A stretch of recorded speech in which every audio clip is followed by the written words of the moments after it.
À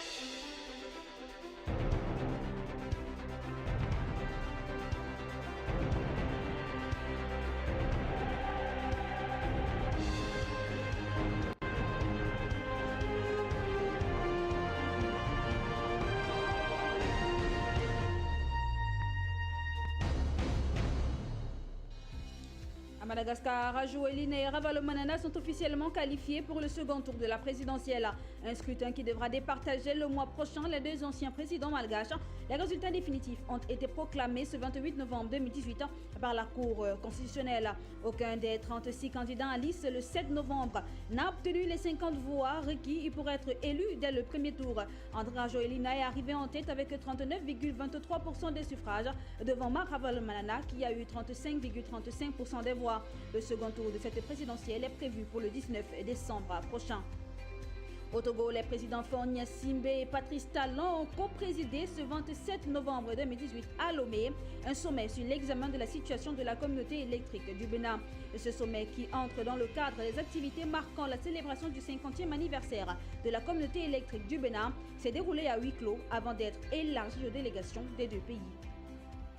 En Ouganda, le premier exportateur de café d'Afrique nourrit de grandes ambitions cette année pour booster sa production. L'horizon est une augmentation de 19% de la production du fait de l'amélioration des conditions météorologiques. La distribution du matériel végétal de qualité aux agriculteurs pour aussi expliquer les prévisions optimistes des autorités ougandaises. Le café constitue la première culture commerciale de l'Ouganda et sa production anime la moitié de l'activité économique du pays. Au Congo, la ligne ferroviaire Congo-Océan reliant le port pétrolier de Pointe-Noire et Brazzaville a repris du service ce 28 novembre 2018. Ceci avec l'arrivée d'un train de marchandises en gare de Brazzaville 2 ans après l'interruption du trafic.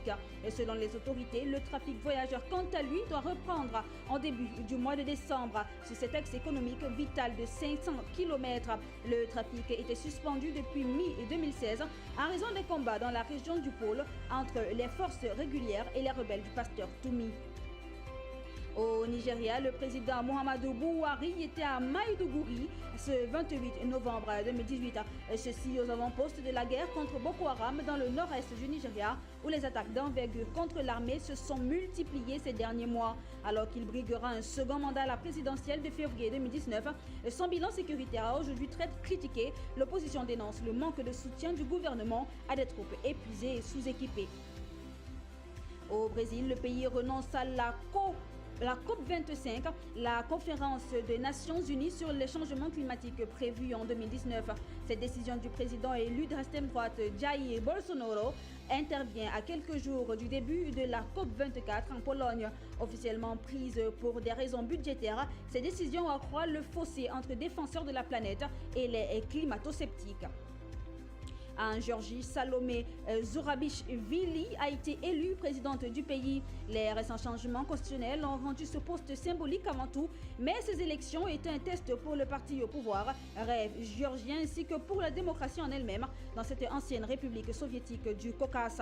La victoire de Salomé, ancienne ambassadrice de France dans le pays, marque ainsi la fin d'une campagne acharnée.